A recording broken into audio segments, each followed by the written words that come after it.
A riqueza desses dados é importante para monitoramento, para tomada de decisão, especialmente com a nossa comissão médica, que tem trabalhado semanalmente com a gente nesse processo. Hoje estão aqui da comissão médica a doutora Helena Sato, que também é do Centro de Contingência, e também o doutor Marco Aurélio, que é pediatra, que tem acompanhado esses dados, né?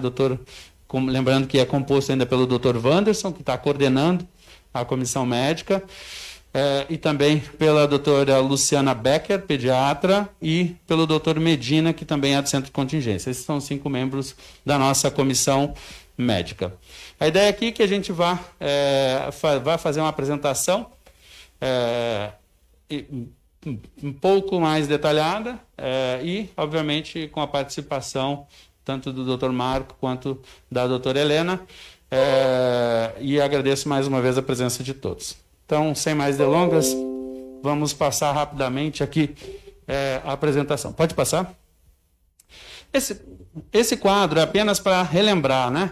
O Estado começou com atividades no dia 8 de setembro, com aberturas aqui na capital em outubro, vindo para uma série de atividades até o final de dezembro. No dia 4 de janeiro, a gente teve já aulas presenciais para reforço escolar. No dia 29 de janeiro, tivemos o início do planejamento presencial. Nosso planejamento com professores começou no dia 26, mas presencial foi no dia 29. E na semana seguinte, né, na primeira semana de fevereiro, e a volta às aulas com estudantes no dia 8 de fevereiro. Pode passar?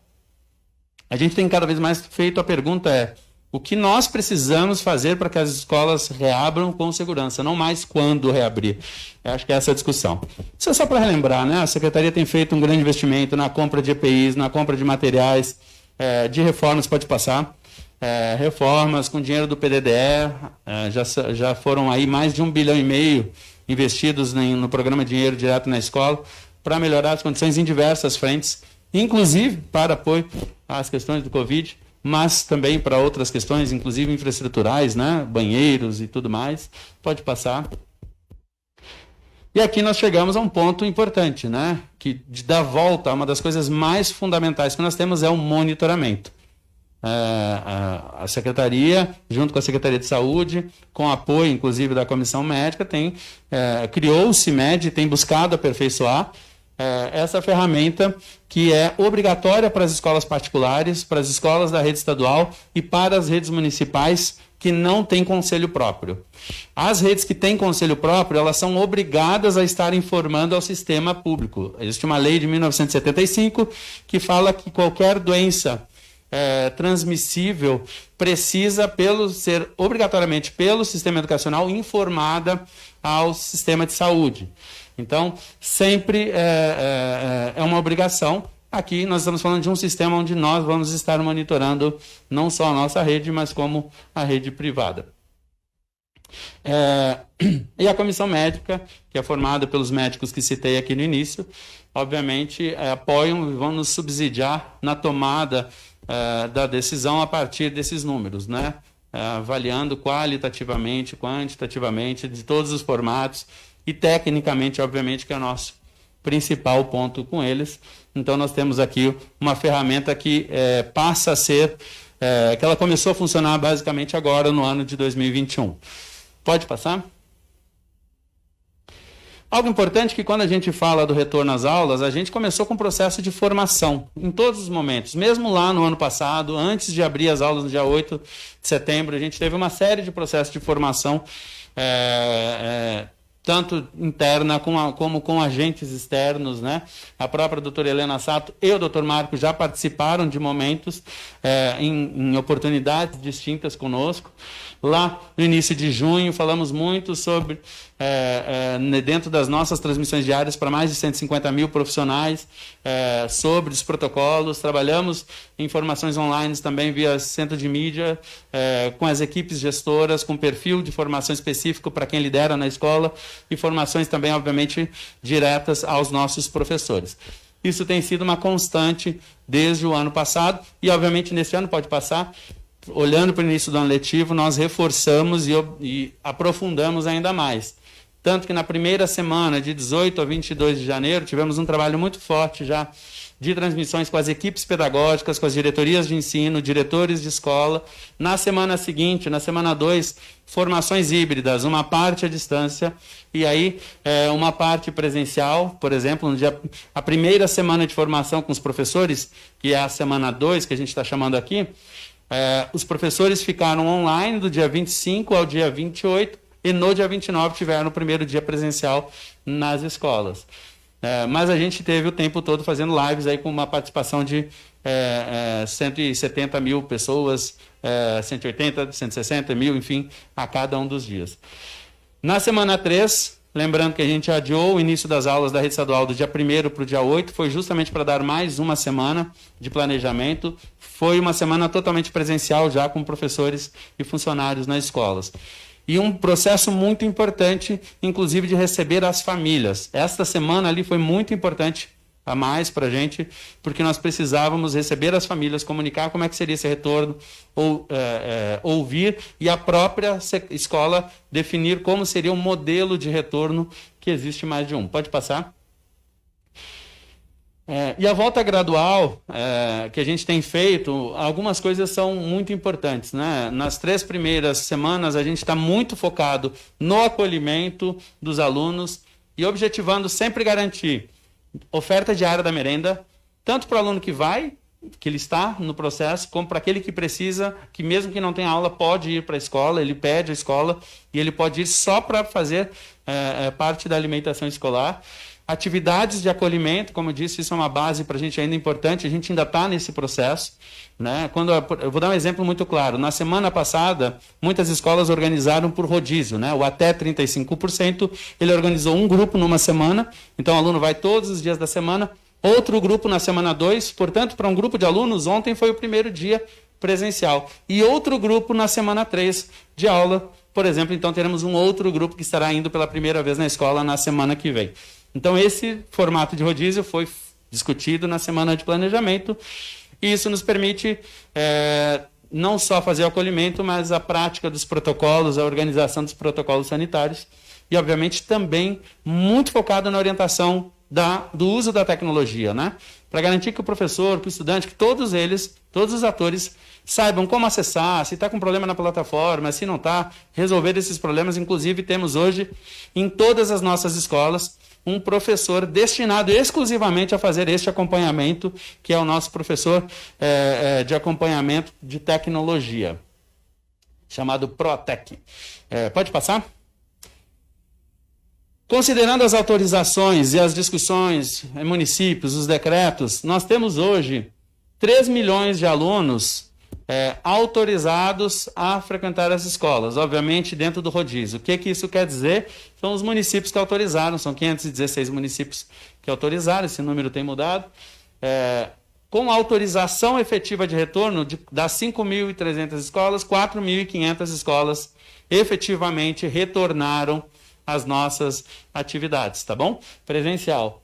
Né, com os 516 municípios, que são 80%. Tem alguns municípios que têm previsão de retorno para a semana que vem, até a outra, e alguns municípios que, obviamente, estão flutuando com decisões temporárias, observando cada um dos momentos, como foi o caso, por exemplo, de Araraquara. Pode passar? Algo importante, nós fizemos uma pesquisa, 70% das famílias da rede estadual manifestaram efetivamente o interesse do retorno presencial dos seus filhos às escolas. Esse é um processo importante. Isso não tem uma distribuição de renda, são as famílias que todas, né, a média geral, está desejando sim o retorno. 97% de efetividade de presença dos nossos profissionais nas escolas. Né? Em relação à greve, nós não tivemos adesão. O absenteísmo médio de uma escola nossa, num dia normal, num ano normal, é de 5%. A nossa falta, por exemplo, na semana passada, foi de 3%, ou seja, menor do que a média, inclusive, de outras semanas, mostrando que, inclusive, o professor fez questão de estar junto à escola. Isso é importante. Obviamente, grupo de risco não está indo para a escola. Estamos falando daqueles que não são grupo de risco e devem estar na escola. Na nossa primeira semana, 60% dos alunos que estavam previstos de ir estiveram efetivamente na escola. Então, esse dado é importante também. Obviamente, a gente está melhorando a qualidade aqui do dado ainda durante esses dias, mas hoje a gente já consegue afirmar que 60% dos alunos previstos foram. Então, nós tivemos alunos que estavam previstos a ir e ainda não foram na primeira semana. Obviamente, a gente vai estar trazendo esse dado a cada semana. Pode passar?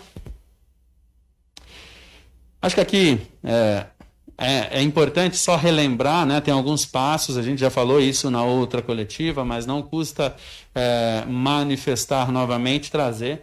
Acho que tem alguns pontos, né, doutor Marco Aurélio, que são fundamentais, como, por exemplo, manter a sala de aula isolada e arejada, né? Então, se tiver um caso suspeito e sintomático, por exemplo, identificado na escola, fazer o acolhimento com segurança. Então, a gente identificou um caso sintomático, nós temos uma sala de isolamento. Esta pessoa vai para esta sala, seja profissional, seja o estudante, vai para esta sala com um ambiente arejado para que ele seja recebido. Todas as escolas estaduais têm este ambiente. Então, identificado o caso, identificado alguém com sintomas, vai para essa sala. Segundo processo, a gente notifica já imediatamente a unidade básica de saúde. Então, a própria escola, já sempre como processo, deve notificar sempre o sistema de saúde.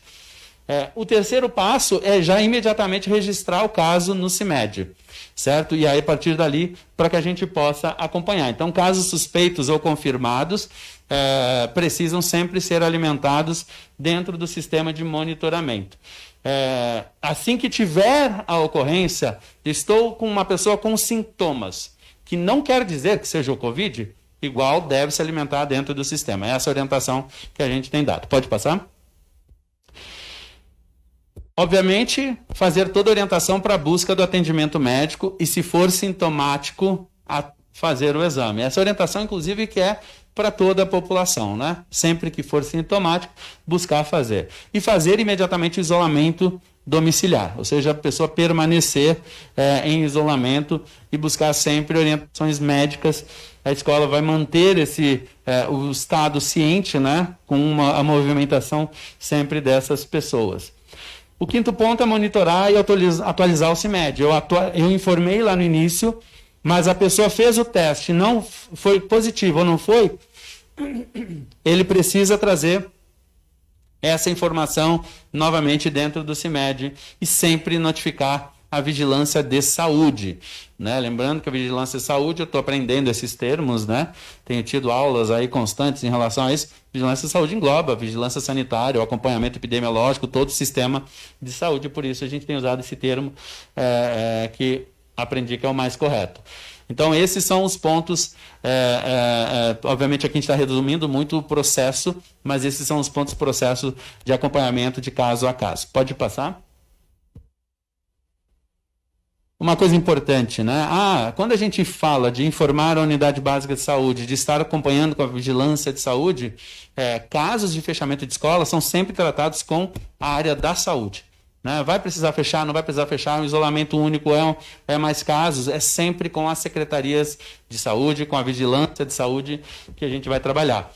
E aí, como é que funcionam os registros no sistema, que a gente está resumindo também, mas a gente tem os casos de notificação que a gente vai trazer para dentro do CIMED, sempre que o caso se enquadrar dentro de uma definição vigente ou de suspeito ou confirmado por síndrome da Covid-19, certo? E aí nós temos o caso suspeito, que é aquele caso que permanece em investigação sobre o diagnóstico efetivo de Covid-19. Eu tenho sintomas, mas não quer dizer que eu tenho, obviamente, a Covid-19. Caso confirmado, é aquele caso que foi feita a investigação, ele fez o teste, está confirmado, ele realmente teve o Covid. E o caso descartado, que é aquele que fez a investigação também e, obviamente, não tem a Covid. Então, isso aqui é só para falar das nomenclaturas que a gente está utilizando aqui dentro do sistema. Pode passar?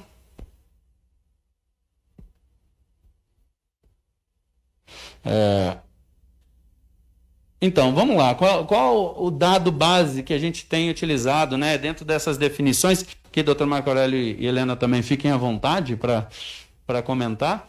Mais casos confirmados, né? Isso vai nos permitir sempre monitorar o perfil epidemiológico dentro do ambiente escolar, né, que é diferente do acompanhamento do Plano São Paulo.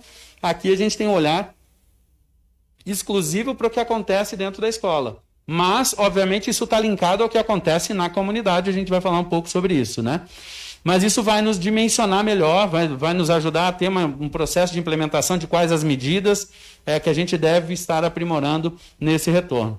E, obviamente, a unidade de referência que a gente tem utilizado é a semana epidemiológica. Então, a gente está trabalhando com a mesma metodologia do Plano São Paulo na semana epidemiológica. Começa no domingo, termina no sábado. Por isso que a gente está aqui hoje. A gente vai estar falando dos dados que foram de domingo até o sábado. Certo? Isso é bastante importante, que é o padrão internacional que tem sido utilizado lá no Plano São Paulo.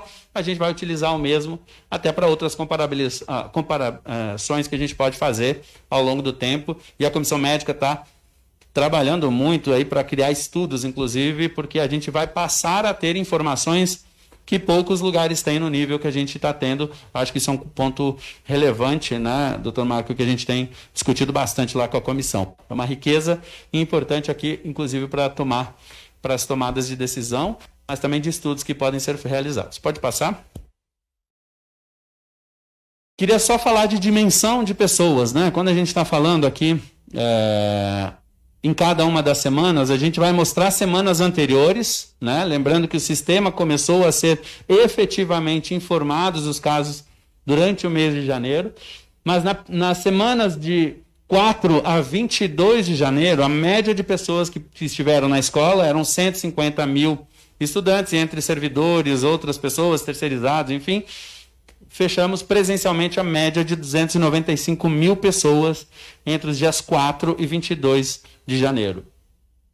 O período de planejamento presencial, onde os professores, as equipes estavam em planejamento, a média presencial é de 140 mil pessoas, né? Lembrando que a gente tem funcionários que estavam afastados, enfim, e basicamente aqui a gente está falando de professores e mais um número de terceirizados e de outras funções dentro da escola. E o período letivo de 2021, que começa no dia 8 de janeiro, a nossa média na primeira semana de cada um dos dias, somando estudantes e somando trabalhadores, são 855 mil pessoas. Então, isso nos dá, por exemplo, uma média de 20% dos alunos possíveis de estarem, que é a média que a gente chegou na nossa escola. A gente tem 3 milhões e 300 mil matrículas, mas a gente tem municípios que não autorizaram. Então, obviamente, nós estamos falando dos municípios que autorizaram, a gente tem 3 milhões de alunos, lembrem daquele slide, 3 milhões de alunos possíveis, 20% deles estiveram circulando nas nossas escolas. Pode passar? E esse aqui é o primeiro dado já do CIMED, eu acho que é importante destacar, desde janeiro, então mês de janeiro e esse início de fevereiro, nós tivemos 2.208 notificações dentro do sistema, casos suspeitos 1.168, com casos confirmados 741 casos confirmados no decorrer de janeiro até a data da semana epidemiológica de sábado. Casos descartados, 334. A gente vai detalhar um pouquinho para cada um desses quadros aqui, a gente entender um pouquinho mais isso. E aqui é o total, tá, gente? Isso não é rede estadual.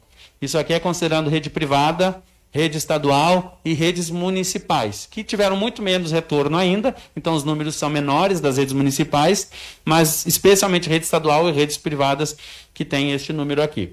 E a gente vai separar isso para vocês enxergarem um pouco do que está dentro do CIMED entre redes estaduais e redes privadas. Pode passar? Começando pela rede estadual, acho que tem um número aqui que é importante a gente destacar. A gente trouxe o público ali na primeira linha de laranjinha ali. A gente trouxe, até vou levantar para... Prefiro. Nessa daqui nós temos o público presente nas escolas. na média, que são aqueles números que a gente apresentou, então o número de alunos com profissionais, enfim, na rede estadual. Casos Covid no estado de São Paulo, isso aqui é do plano de São Paulo, considerando as semanas epidemiológicas. Então, só para ter uma comparação, quantos casos tivemos em São Paulo registrados? Por exemplo, na primeira semana de aula foram 63 mil, nós tivemos 77. Tivemos 78 mil na semana 4, que foi de 24 de janeiro a dia 30, de 24 de janeiro a 30 de janeiro. Lembrando que é semana epidemiológica. Nós tivemos 116 casos registrados, por exemplo, isso somente rede estadual, certo? Aqui, juntando nos casos, alunos, professores, profissionais, todos os casos, esse é o número de casos informados no CIMED por semana epidemiológica. Pode passar? Aqui trazendo aqui dentro do CIMED casos ainda confirmados, de novo aqui semana epidemiológica, sempre como base, a gente só traz aqui, são os mesmos números da rede estadual, mas com uma divisão por número de alunos informados, número de servidores, inclusive de terceirizados, trazendo o total da rede estadual do número de casos ao longo das semanas epidemiológicas. A gente destaca aqui que o número de casos de alunos de rede estadual foi inferior ao número de servidores, né? E as 2 semanas de planejamento e aqui a semana da volta às aulas a partir que pega o dia 8 de fevereiro. Podemos passar? Aqui uma coisa importante, né? Quando a gente fala dos números de casos, a gente vê uma absoluta concentração, certo? Nós temos a maioria dos casos como caso único, ou seja, na maioria das escolas é um caso apenas que teve dentro da escola. Isso é muito importante, porque isso mostra que essa pessoa não pegou na escola, pode ter pego em qualquer outro lugar. Então, a maioria destes casos, ele está concentrado em um caso na escola. Nós tivemos outros casos, né? Então, por exemplo, aqui com 2 casos, nós tivemos 7 escolas na semana 6, 12 escolas na semana 5, lembrando que aqui é a volta às aulas, aqui são planejamento, não tinha alunos, por exemplo, na escola nessas 2 semanas, e este número de casos aqui, 11 casos com 3 ou mais, tendo um número aqui na semana 4, na semana 5 de planejamento, e apenas 2 casos na semana da volta às aulas. Pode passar? Aqui a gente começa a falar, agora vou sentar, da rede privada, certo? Então, até ali foi somente rede estadual. Agora, aqui da rede privada, o que está informado no CIMED. Lembrando que é obrigatório o preenchimento no CIMED por parte das escolas privadas. Se a escola privada for visitada e tiver alguma notificação, ela poderá ser responsabilizada por não informar, tanto ao sistema educacional quanto ao sistema de saúde, que obviamente é mais prioridade ainda. Então, a gente não tem algumas informações. Por exemplo, eu consigo dizer para vocês o número de pessoas que passaram nas escolas estaduais. Eu não consigo hoje afirmar o número de pessoas que passaram nas escolas privadas. Por quê? Nós não temos o cadastro do número de funcionários. Quantos funcionários estão indo? Quantos são no grupo de risco? Como é que eles trataram nas escolas privadas? Então, vocês vão ver que tem uma diferença em relação à rede estadual, porque a gente buscou colocar ali a base do número de funcionários, o número de estudantes que frequentarem cada uma das semanas, e na rede privada eu não tenho esta informação, eu só tenho informação do que foi inserido. Então você pega as semanas epidemiológicas, você vê aqui na primeira linha número de alunos, 130, e na segunda linha número de funcionários que tiveram notificação de caso dentro do sistema, que foram 141. Terceirizados, nós não temos esta informação, eles podem estar informando como funcionários efetivamente. Essa é uma informação muito mais utilizada por nós. E nós temos aqui 271 casos nas escolas privadas, também umas semanas de concentração ali na semana 4 e na semana 5 desse ano, epidemiológica deste ano, também uma concentração de maiores casos, provavelmente refletindo o que acontece na própria sociedade, e já uma diminuição na mesma semana que houve uma diminuição de casos da rede estadual, mesma tendência podemos observar. Nós não conseguimos fazer nenhuma correlação ou alguma relação direta ainda sobre as motivações, mas acho que nos apontam que, obviamente, o reflexo do que acontece na sociedade aparentemente também pode acontecer ali, mas os dados foram muito positivos também para a semana 6. Pode passar? Rede municipal, como vocês podem ver, os números são muito baixos da rede municipal. Primeiro ponto, a maioria das redes municipais não retornaram. E as redes municipais que têm conselho próprio, por exemplo, nós não teremos informação no CIMED sobre a rede municipal. Oi? Houve um som aqui. Então, nós não teremos, por exemplo, os dados da cidade de São Paulo. Em geral, das cidades que têm conselho próprio, eles vão ter um tipo de monitoramento próprio de suas escolas. Então, a gente está falando aqui de aproximadamente 400 municípios que deverão estar utilizando o CIMED, mas a maioria ainda não retornou às aulas. Então, o número deles é muito mais baixo e a gente está trabalhando, inclusive, na formação e no uso para que, quando voltem as atividades deles, a gente consiga ter o maior número de casos. Uma coisa importante é que esses números parecem ter uma relação muito próxima com o que tem sido visto no mundo, né? Onde crianças e jovens se infectam menos, onde a gente consegue ter, especialmente algum tipo de relação com o que tem acontecido nos países que têm retornado às aulas também. Pode passar? Só lembrando, né, no caso aqui, voltando para a rede estadual, nós tivemos um monitoramento das 4.500 escolas que retornaram. 24 escolas tiveram identificação com suspeita de transmissão. O que é suspeita? A gente teve 2 casos, pelo menos, dentro da escola, e pode ter uma relação, ou seja, 2 pessoas podem ter tido, e a gente está investigando caso a caso, junto com a Vigilância de Saúde, junto com a equipe da Secretaria e com a equipe da saúde local, nós estamos investigando sempre caso a caso. O que aconteceu no caso da escola que teve 3 professores? Então, por exemplo, eu tive uma escola lá que teve tivemos 3 professores com Covid. A gente foi lá para ver se na semana de planejamento eles cumpriram ou descumpriram os protocolos. A gente vai atrás de foto, conversa com todo mundo na escola, e nessa escola que teve 3 casos, por exemplo, a gente identificou que eles seguiram os protocolos. E depois, conversando com as 3 pessoas, a gente foi entender que um professor deu carona para outros 2 professores. E os 3 professores que tiveram o Covid foram os 3 professores que estiveram durante a semana tendo carona entre eles. Ou seja, a observação de protocolos não é, e isso a gente tem reforçado, né? Não é só isso. Por isso que investigar caso a caso para saber se houve a transmissão, se não houve a transmissão. Tivemos casos de descumprimento de protocolo, tivemos escola onde as pessoas não utilizaram a máscara em determinado momento, então, obviamente, é onde teve o maior número de casos, por exemplo.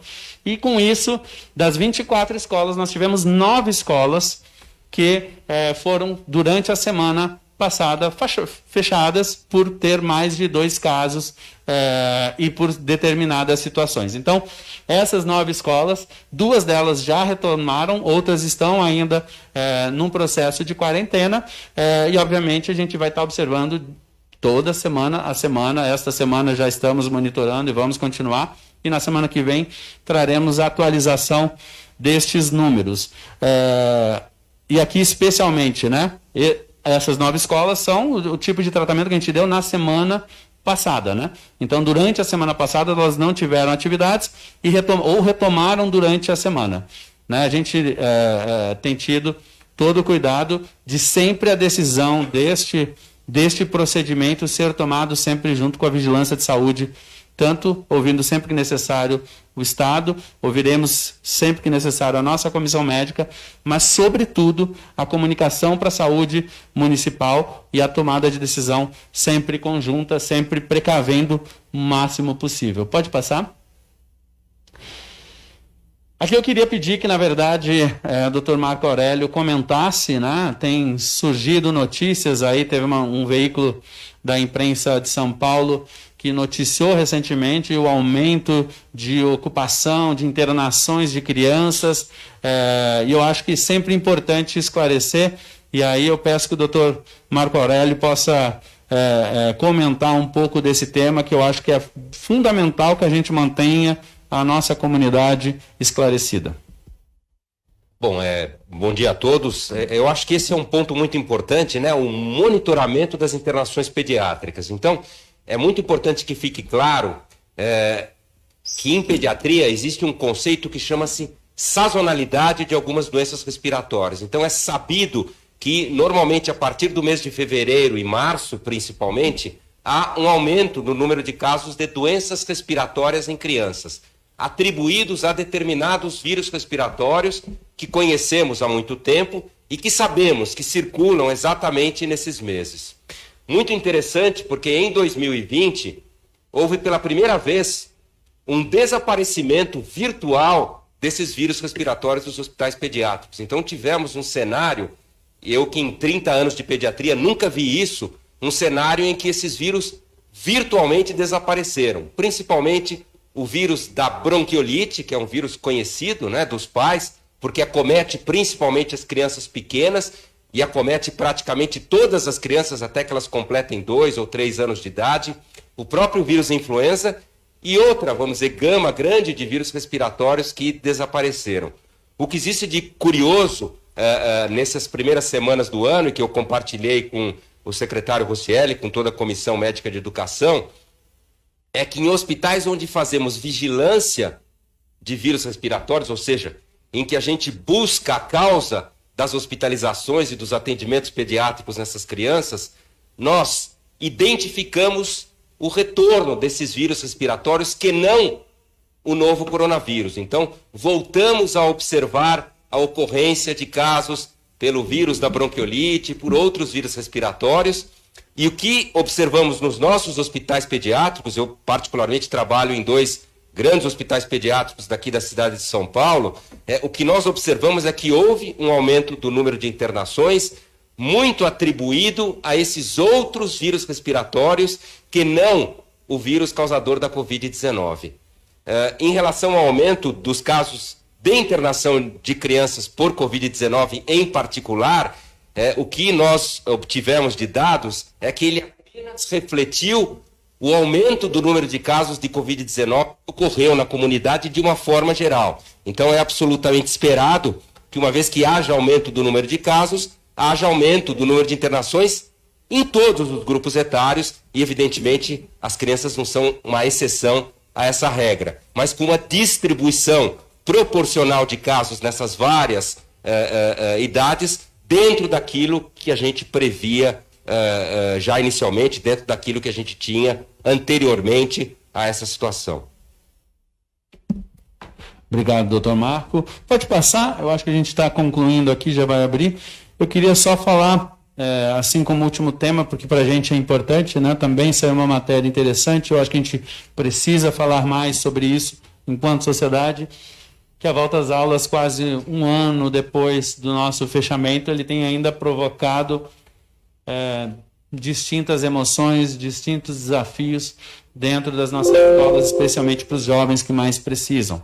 Ontem estive numa escola lá em Sapopemba e é curioso você notar que ainda os jovens estão vivendo dentro de um isolamento, né? Ainda mesmo voltando nas escolas, ainda tem uma dificuldade grande. E se a gente não voltar logo, esse prejuízo será mais longo ainda para as crianças. Se a gente pensar isso na educação infantil, pensar isso nos anos iniciais, onde as crianças de menor idade precisam ainda mais desse contato, é fundamental que a gente discuta, né?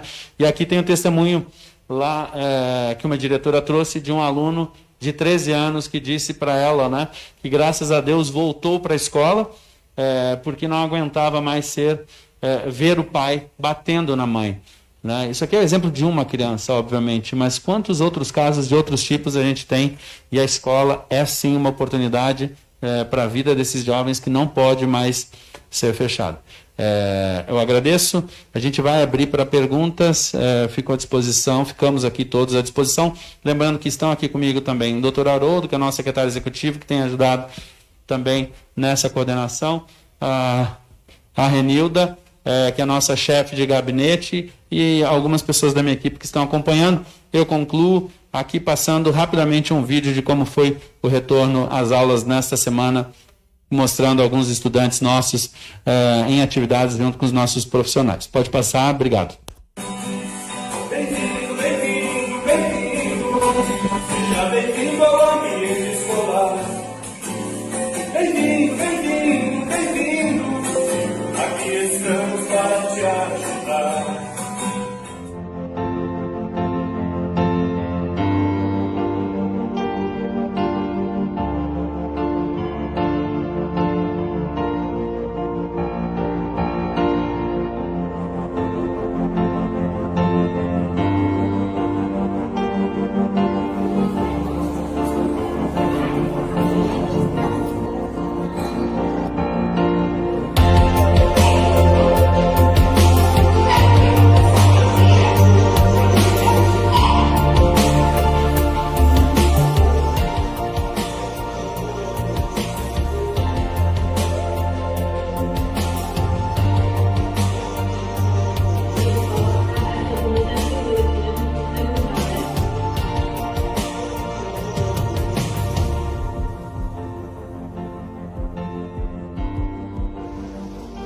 É isso aí.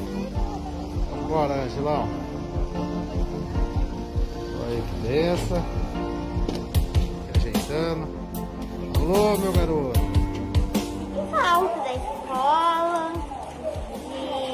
de aprender, né? E é mais difícil a gente aprender na aula online e ficou mais fácil, né? A gente aprendendo agora. E nessa quarentena eu tenho uma crise de ansiedade, eu estava tendo muita crise de ansiedade, então a escola foi boa para me ajudar nisso, porque toda quarta eu vou poder sair de casa, ocupar a cabeça um pouquinho. E foi bom, eu estou muito feliz das escolas ter voltado e foi muito bom as aulas ter voltado, eu estou muito feliz. Eu estou me sentindo muito feliz. Ontem à noite mesmo eu estava tremendo de tanta ansiedade e hoje eu acordei com um sorriso que não tinha tamanho. Aqui na escola eu me sinto como se as professoras fossem minhas mães. Oi gente, meu nome é Isaac, eu tenho 6 anos, eu sou aluna da professora Elineide, no primeiro ano B, eu curti ir para a escola.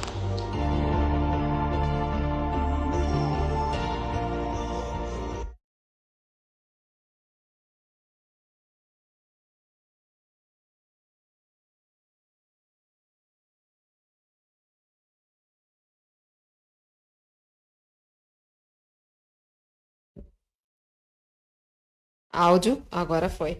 Boa tarde a todos, a todos vocês. Na verdade, é mais de uma pergunta, tudo bem, secretário? Posso tirar as dúvidas? O senhor comentou aqui durante a explanação que a escola pode ser, inclusive, punida por falta de tomar as medidas necessárias. Então, eu queria saber, primeiro delas, o que acontece não só com a escola, mas como uma família que pode ter um caso, eventualmente, não leva essa informação, tem alguma medida cabível com a escola, com os responsáveis.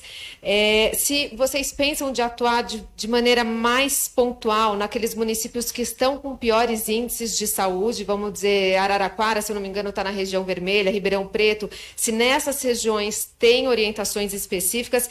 E, por último, que tipo de ocorrência pode levar ao fechamento de uma escola? O senhor já falou que é junto com a saúde que vocês decidem isso, mas o que seria possível de acontecer que daí sim a escola pode fechar? Obrigada.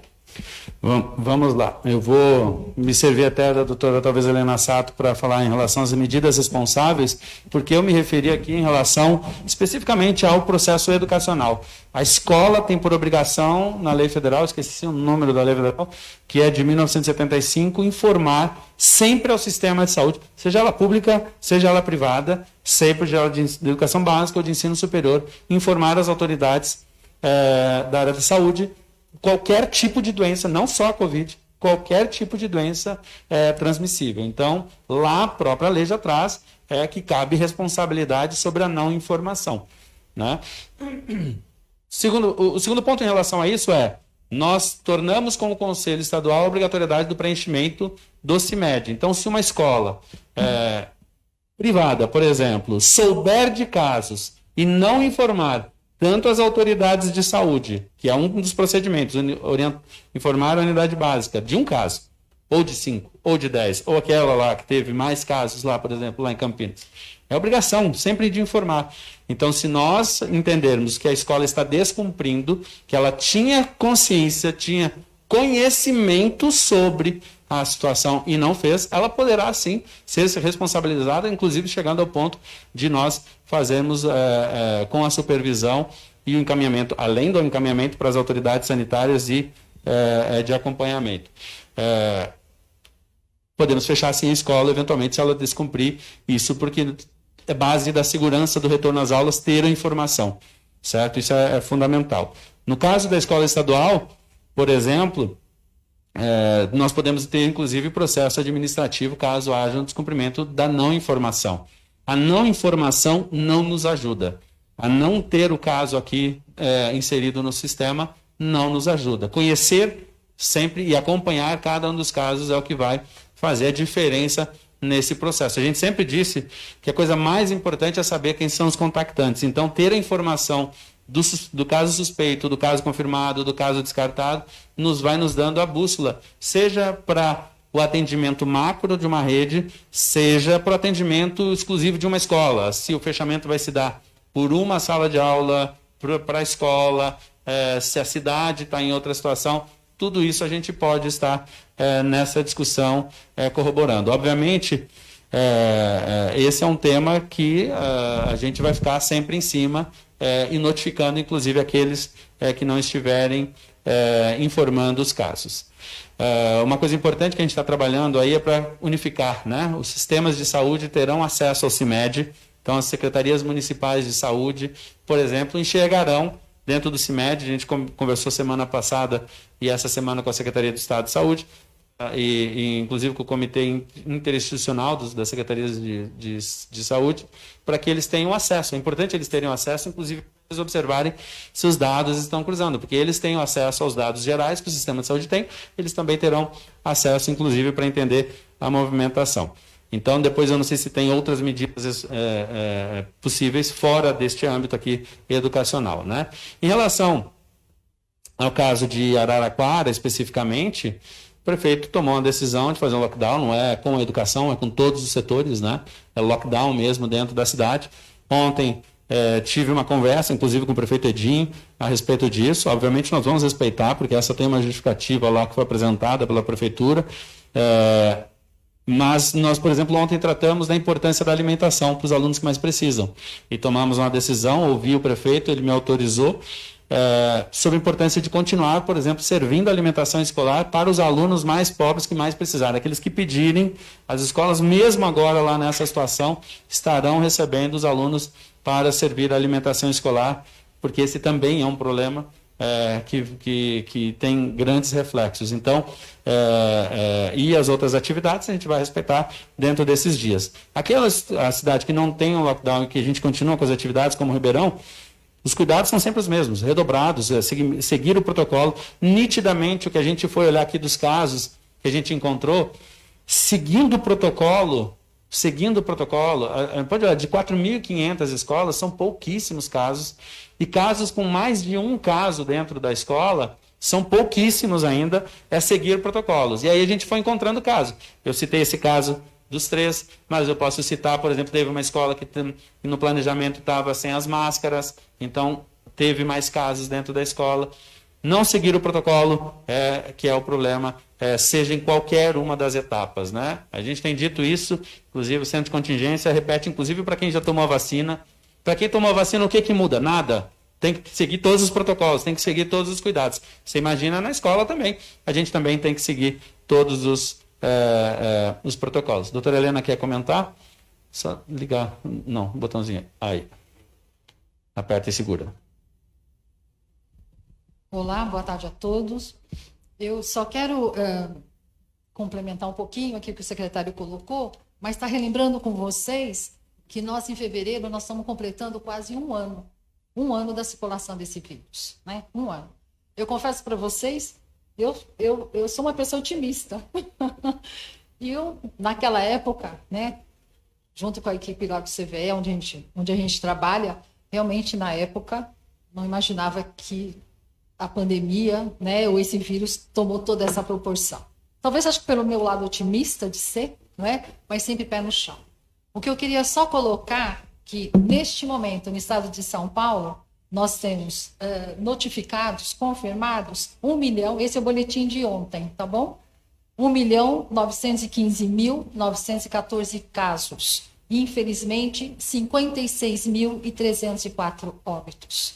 Com essas cifras, e nós temos casos em todos os nossos 645 municípios, pelo menos um caso, incluindo o Borá, que é o nosso menor município no estado de São Paulo. E aí, o que eu queria só retomar é o seguinte, as pessoas falam, olha, mas a vacina chegou, não é? Numa situação muito diferente, que eu queria só abordar, da pandemia que tivemos com o H1N1, com a influenza, alguns anos atrás.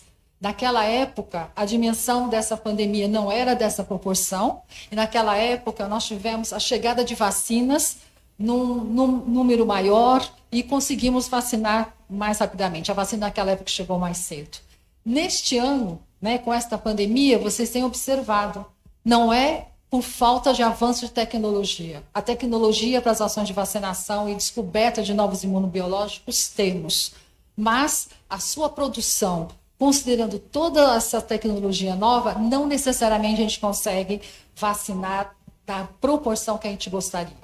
Então, considerando isso, eu quero mais uma vez reforçar a importância da vigilância epidemiológica, a importância das ações aqui apontadas pelo secretário Rocieli, da vigilância dos casos suspeitos nas escolas, né? A vigilância não só das escolas, mas a contribuição da família e toda essa ação integrada com as 3 esferas de governo, federal, estadual e municipal, são importantes.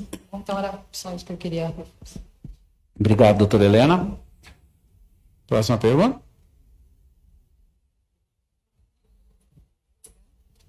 Com licença, boa tarde, secretário, doutores. Carolina Belim, da Jovem Pan.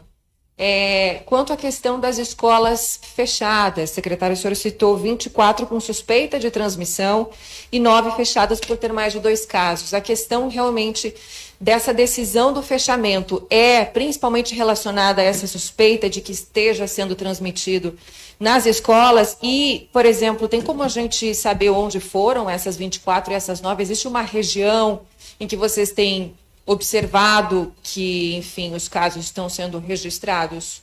Mas tem como dizer isso? Obrigada. Vamos lá, vou começar até por essa.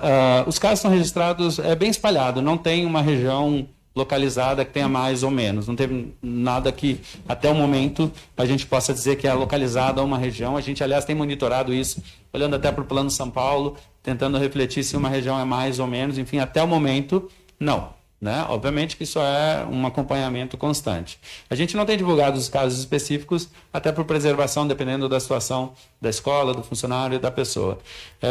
Nós vamos sempre trazer os dados gerais para vocês. Em relação à transmissão, né? O que tem se observado? Você ter um caso, você não tem a transmissão, então você isola a pessoa. Se ninguém mais tem sintoma, e você monitora, obviamente, com quem teve, ninguém mais teve sintoma, a escola continua. Né? Então, essa é a maioria absoluta dos casos. Quando você tem 2 casos, a gente já começa a observar mais ainda, obviamente, para, por exemplo, monitorar quem foi o contactante. Então, 2 casos, são 2 da mesma turma? Um tipo de reação. Obviamente, já é fechar a turma, por exemplo. São 2 casos de pessoas que nunca se encontraram dentro da escola. Isso acontece. Eu tenho um professor, por exemplo, que tem uma carga horária de 12 horas que só trabalha à noite. O outro caso foi de uma pessoa que só trabalha pela manhã.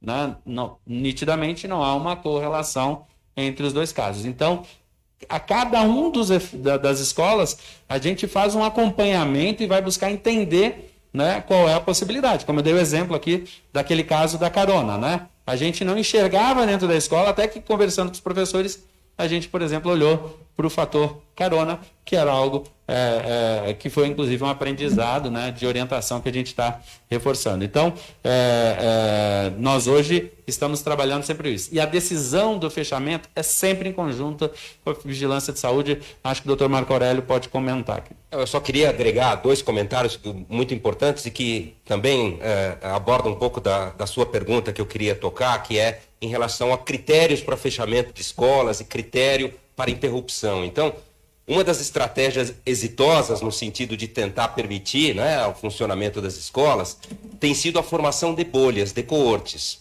Então, isso permite que muitas vezes, identificado um caso, e mesmo que haja, vamos dizer, a ocorrência de eventual transmissão, e claro que isso é possível, isso é algo eventualmente plausível que ocorra, você pode muitas vezes dispor de uma estratégia que permite o fechamento ou a interrupção daquela bolha, daquela coorte, sem que isso signifique necessariamente o fechamento das escolas, ou da escola como um todo. Então, isso é muito importante ter a participação da Vigilância em Saúde, porque é ela que vai determinar qual a medida necessária, né, podendo preservar muitas vezes o fechamento, prescindir do fechamento da escola, né, e fechando só a bolha ou aquela coorte. Isso é uma estratégia claramente exitosa em outros países. Um outro ponto importante que eu queria aclarar é que muitas vezes a ocorrência de infecções dentro da escola nada mais reflete do que a situação da transmissão do vírus na comunidade. Então é perfeitamente plausível que a ocorrência de uma infecção numa determinada criança diagnosticada na escola, porque a escola tem instrumentos que permitem esse diagnóstico, que muitas vezes fora da escola isso passaria despercebido, porque não há acesso, vamos dizer, aos recursos que na escola a gente tem, reflete uma infecção ocorrida fora do ambiente escolar. Essa também é outra das experiências que a gente está tentando importar, né, e criar o nosso cenário e a nossa experiência. Eu acho que é possível ocorrer transmissão a partir de crianças, ninguém está dizendo que isso não ocorra, e claro que isso pode ocorrer dentro das escolas, é para isso que a gente está atento, mas o que a experiência tem nos mostrado é que a ocorrência de casos secundários a partir de uma criança infectada, ele tem sido muito menor do que a ocorrência de casos secundários a partir de um adulto. Portanto, é muito mais provável que ocorra, por exemplo, transmissão entre o staff, se ele não tomar os cuidados, vamos dizer, necessários e importantes, do que propriamente entre as crianças, nesse cenário do dia a dia. Então, esse também é um ponto que me parece muito importante destacar nesse momento. Acho que essa é uma oportunidade única, secretário, e a gente comentou isso com ele quando ele nos chamou para assessorá-lo. Eu acho que essa disposição e a situação que existe, particularmente aqui no estado de São Paulo, né, e dos recursos que temos, vai possibilitar que nós tenhamos a possibilidade de gerar dados epidemiológicos e científicos que vão servir de exemplo para muitos locais e que vão nos ensinar, né? Acho que a gente está construindo, vamos dizer, uma série de conhecimentos. Claro que a gente importou muito do que outros países que anteciparam algo que está sendo feito aqui, é importante dizer, né? Praticamente 11 meses depois do fechamento, quer dizer, algo que foi muito cruel para as crianças propriamente ditas, e que em outros países demonstrou ser uma iniciativa que pouco ou nenhum impacto trouxe na dinâmica da transmissão do vírus na comunidade. Então, entender que fechar escolas, ela não parece contribuir para o comportamento do vírus na comunidade, ao contrário do que supunhamos no início. Então, gerar esse tipo de conhecimento do ponto de vista científico, e a gente está tentando assessorar a Secretaria da Saúde nesse sentido, eu acho que vai nos ensinar, vai trazer lições muito importantes para o objetivo princípio de tudo isso, que é permitir que as crianças voltem às escolas, porque entendemos ser essa uma atividade essencial às crianças. A exemplo do que é essencial o trabalho de vocês, a exemplo do que é essencial o nosso trabalho dentro dos hospitais, permitir que as crianças frequentem as escolas é, no nosso entender, sem dúvida nenhuma, uma atividade essencial. E, portanto, a gente tem que se cercar de todas as medidas possíveis. Voltando ao exemplo de Araraquara, eu acho que haverá situações em que, eventualmente, até mesmo as escolas sejam obrigadas a serem fechadas. Epidemiológicas, eu estou me referindo.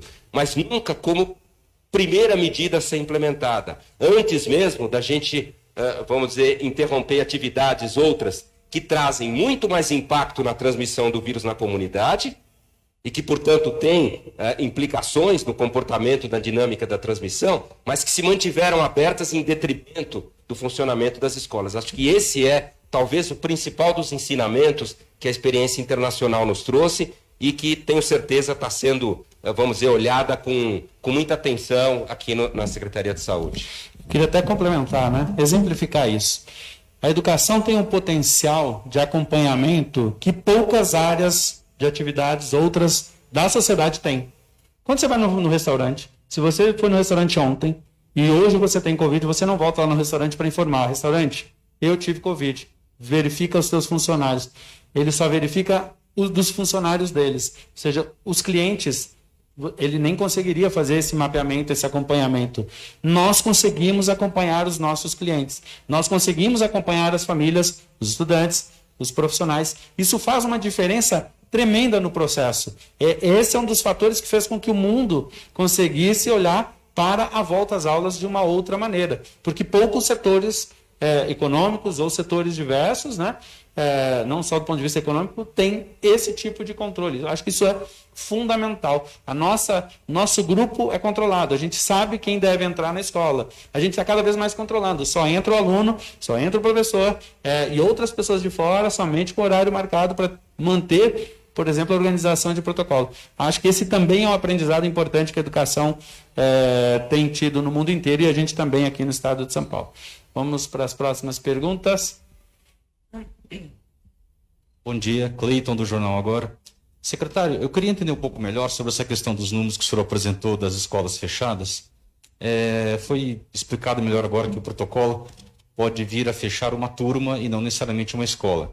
Então, minha pergunta de forma objetiva é a seguinte: desses 77 casos, quantas turmas foram fechadas, né? E se elas estão dentro dessas 9 escolas ou não? E se essa questão dos números apresentados, ele pode vir a flexionar ao limite de 35%. Eu lembro que o senhor disse na semana passada que durante 2 semanas serviriam de monitoramento. Ok. A gente pode esperar para a próxima semana já uma flexibilização maior ou não? E para a equipe técnica, eu queria entender um pouco melhor o seguinte: esses dados, o que eles dizem para a gente? Eu sei que o histórico é muito pequeno, não dá para a gente, enfim, comparar, mas assim, para nós jornalistas, como é que a gente pode entender? A gente viu aí que é 0,2%. Isso dentro do... É possível estabelecer um outro comparativo com o que a gente tem de dados epidemiológicos? O que a gente entende? O que a gente pode entender por isso daí? Obrigado. Obrigado, Cleiton. Depois eu passo para o Dr. Marco, para a doutora Helena, os comentários. Eu queria até salientar o que você falou. O histórico ainda é pequeno. Então, nós também vamos com calma, porque, obviamente, esse histórico, com o tempo, a gente vai estar aprendendo muito mais. Então, na minha opinião, eu estou falando isso porque a sua segunda pergunta é sobre flexibilização. Vamos lá. Nós não temos nenhum planejamento da próxima semana ser mais de 35% na rede estadual. Falo da rede estadual porque o Plano São Paulo permite até 70%. Então, se a região estiver no amarelo e a prefeitura não tiver nenhuma restrição e a privada quiser ir para o percentual, não há nenhuma proibição por parte do Estado. Mas vamos lá, você lembra a semana de planejamento? É muito importante dizer. A escola foi lá e sentou e disse, olha, aqui, para a gente é melhor ter o rodízio semanal de alunos. Dividir a turma em 3. Então, na semana 1 vem um grupo de alunos, na semana 2 vem outro grupo de alunos, na semana 3 vem outro grupo de alunos. A semana 3 é a semana que vem. Então, é quando eu fecho o primeiro ciclo. Eu não tenho nenhuma alteração antes do fim da semana que vem em vista. Primeiro lugar, na rede estadual. Nós permanecemos daqui até o final do mês de fevereiro com até 35%, digo isso, da rede estadual, só para deixar muito claro. E durante a semana que vem, vamos estar... essa semana a gente já está falando para as escolas terem outros planejamentos. Não quer dizer que isso mude em março, mas ela tem que estar planejada. Por exemplo, a nossa tendência, já falei isso na outra coletiva, é não na rede estadual saltarmos para 70%. É a gente trabalhar com as nossas escolas numa média de 50% numa próxima etapa. Até porque tem uma questão de organização com as famílias. Ficar mais claro quando é que o aluno vai. Comunicar não é simples, nós estamos falando de uma rede inteira. Então, a gente deve estar preparado para outros passos tanto para frente quanto, eventualmente, regionalmente para trás. Então, as escolas precisam ter os seus planejamentos. Elas dedicaram uma semana inteira do planejamento para organizar esse primeiro ciclo. A gente vai ter um planejamento constante com eles para isso. Inclusive, a gente vai estar orientando as escolas sobre isso. Hoje, não há nenhuma previsão de aumento. Em relação a turmas, nós tivemos, obviamente, sempre, primeiro, isolamento individual, né? Testou, especialmente, obviamente, sim, mas, inclusive, apresentou mais de um sintoma, já isola até fazer o teste. A gente tem feito isso, primeiro, sempre do ponto de vista individual. Inclusive, orientando as famílias teve alguém com sintoma na família, já não traz a criança, né? Porque você já evita antes, até que seja testada, por exemplo, a confirmação. Em caso de turmas, nós tivemos, eu não tenho o número aqui, eu vou organizar para a próxima coletiva na próxima semana, Cleiton, porque a gente não trouxe a perspectiva de turma, mas foram poucas turmas que tiveram, mas eu não sei dizer o número agora aqui para você. Existe. Não é que a turma fechou, né? Você bota em isolamento até você averiguar os contactantes, que isso é quase que automático. Eu tenho um caso dentro da sala de aula, eu vou observar, eu estive, por exemplo, se eu tivesse um contato com alguém, eu preciso observar se a Helena teve algum sintoma, se o Dr. Marco teve algum sintoma. Então, os primeiros dias, especialmente após o 5º até o 10º dia, são os dias de maior transmissibilidade, se não me falha a memória. Então, se eu falar bobagem aqui, o doutor Marco vai me corrigir junto com a doutora Helena. Mas, então, obviamente, você faz um monitoramento de cada um dos casos. Ou se, nitidamente, já pode-se voltar com tranquilidade àquela turma, porque não teve nenhuma outra pessoa com sintoma. Que é a maioria absoluta dos casos hoje tem acontecido isso, porque a pessoa pegou em algum lugar fora e com um protocolo muito difícil de passar dentro da escola. Não pode quebrar o protocolo. Isso é o aprendizado aqui já desses primeiros dias, que é pequeno, curto ainda, histórico, como você disse, mas nesses termos a gente tem geralmente isolamento dos contactantes, especialmente se ele tiver algum sintoma. Doutor Marco, pode complementar? Eu vou tentar responder todas as perguntas. Se eu me esquecer de alguma, me corrija, Cleiton, por favor. Então, só um comentário em relação ao período de transmissibilidade, né? E eu não estou me referindo aqui a crianças, mas sim a transmissibilidade, forma geral dessa doença, o que a literatura nos ensinou até o momento, e acho que esses dados são bem consistentes, é que a transmissão se inicia 1 a 2 antes do primeiro sintoma, né, naqueles, claro, que apresentam sintomas, e normalmente se mantém na primeira semana após o início dos sintomas. Isso naqueles que têm quadros leves a moderados, que são a enorme maioria. Então, a transmissibilidade é máxima nos primeiros dias após o início dos sintomas. E, em relação à transmissibilidade de crianças versus adultos, os dados também são consistentes no mundo inteiro e ao longo desse ano da pandemia e mostram que crianças têm menos poder de transmissão do que adultos, de uma forma geral. Então, parece que os estudos sugerem que a carga viral de transmissão ela vai aumentando conforme aumenta a idade do indivíduo e, dessa forma, as crianças têm sido, vamos dizer, associadas a menos impacto na transmissão. Não estou querendo dizer aqui que não transmitam, elas transmitem, mas com menos intensidade que os adultos.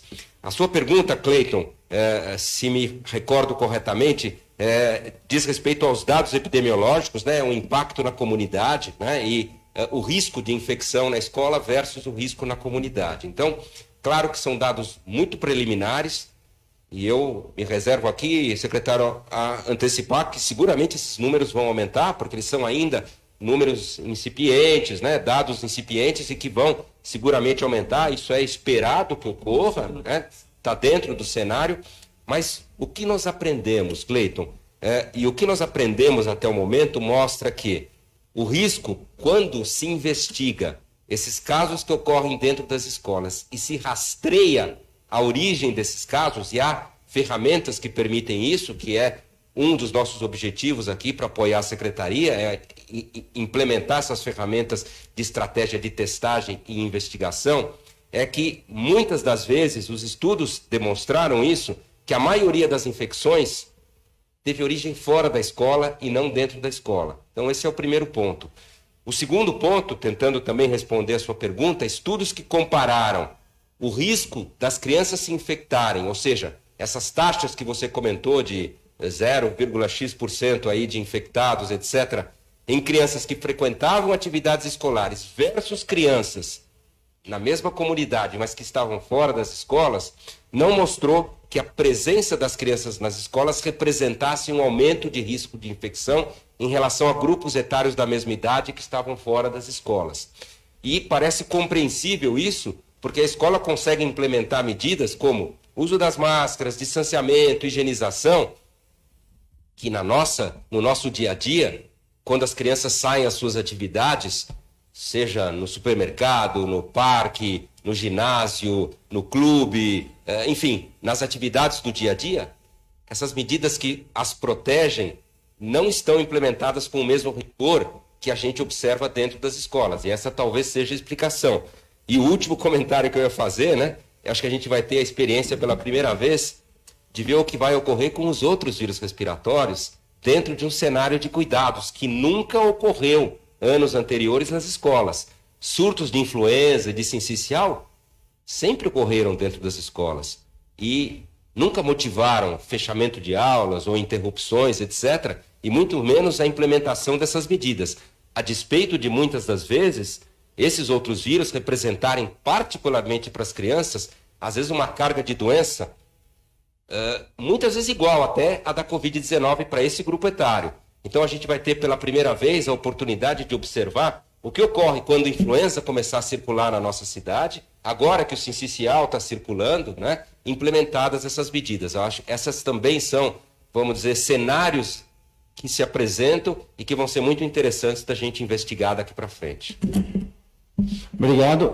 Eu não me lembro o nome agora do estudo, e eu não sei falar o nome da instituição, mas tem um estudo na Alemanha muito interessante que fala que as crianças comparou quem foi para a escola versus quem não foi para a escola. A taxa de infecção de quem não foi para a escola foi superior nas crianças que estiveram na escola. Prevalência esse que foi feito na Alemanha que verificou isso. É um estudo bem importante, inclusive, aí para o maior estudo da literatura até o momento. Eu esqueci o nome, eu não sei pronunciar o nome quem quiser a gente passa aí depois o nome do estudo para vocês localizarem. Vamos à próxima pergunta.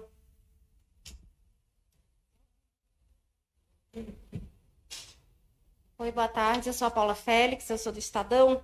Na verdade, são duas dúvidas. O doutor Marco até já antecipou um pouco, que eu gostaria de saber como é que vai funcionar a questão da detecção, né, dos contactantes, se vai ter teste, se as crianças e os adolescentes vão ser testados, né, caso tenha algum caso suspeito, ou mesmo se alguma família notificar, né, que teve uma confirmação.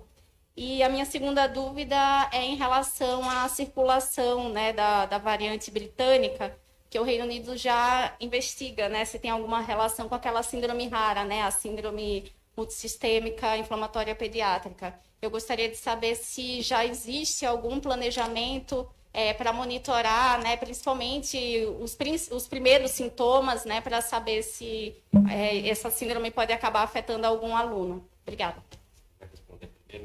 Eu vou comentar primeiro e vou passar para o Dr. Marco Aurélio, que obviamente entende 1000 léguas a mais e muito mais. Mas obrigado, Paulo, pela pergunta. Vamos lá. Em relação ao processo de testagem, tem funcionado muito bem a nossa relação com a Secretaria de Saúde do Estado, e especialmente com as secretarias municipais. Quando a gente fala da orientação de procurar a unidade básica de saúde, as testagens têm sido providenciadas, todos os testes funcionaram muito bem, e sempre que houver alguma dificuldade, se for necessário apoiar o município, a gente está sempre trabalhando junto com a Secretaria de Saúde. Não tivemos problema de falta de teste até o momento, e em cada um dos casos, a gente mesmo, quando ele nos informa no CIMED, a gente acompanha o caso para que ele tenha condições de testagem, a gente mesmo pedindo ajuda para o município, conversando. Então, nós temos nos utilizado do sistema público, que tem funcionado muito bem na cobertura com as nossas escolas. Todos os casos assim. Lembrando que a gente já tem partido sempre para o isolamento, inclusive antes da testagem, né? Então, mas a testagem ela é importante quando há mais de um sintomas, né? Você não faz o teste em quem não tem sintomas. Aliás, aqui um pedido que a Secretaria de Saúde do Estado e que as secretarias municipais têm pedido não adianta as escolas privadas, especialmente que têm feito isso, mandarem as pessoas para os postos de saúde para fazer teste se não tem sintoma algum, se não teve histórico nem de contato nem de sintoma. Então, a orientação é a mesma que é para a sociedade. Você faz o teste se você tiver sintomas e se você teve contato com as pessoas. Então, isso é importante, seguir a orientação para que nós possamos ter um fluxo dos testes. Me lembrei deste tema porque numa reunião, né, eles comentaram essa semana, inclusive na reunião lá do dia da comissão médica, né, lá representante do grupo de municípios nos alertou sobre esse tema, especialmente escolas particulares, né, que queriam que o aluno fosse lá testar para retornar. Ora, se ele não teve contato com ninguém, não teve sintoma, ninguém tem sintoma na família, não há que se fazer necessariamente o teste, tem que se voltar seguindo os protocolos. Sobre a parte da circulação britânica e o monitoramento disso, eu passo para o Dr. Marco Aurélio. Paula, né? Então, Paula, na realidade, a ocorrência dessa síndrome inflamatória multissistêmica, né, é uma das complicações da Covid-19 na população pediátrica. Importante destacar uma rara ocorrência, né, são casos raros que são diagnosticados. A gente teve a oportunidade de cuidar de algumas dezenas de crianças com esse quadro, né, dentro dos nossos hospitais, e é de fato uma síndrome rara. O equívoco que ocorreu recente, eu acho que circulou nas mídias sociais, né, que havia um aumento do número de casos no Reino Unido, no The Guardian, né, que houve um aumento do número de casos, né, a partir dessa notícia do The Guardian, de fato houve um aumento do número de casos de notificação de crianças e de internações, fruto do aumento do número de casos da doença na comunidade. Isso depois foi esclarecido.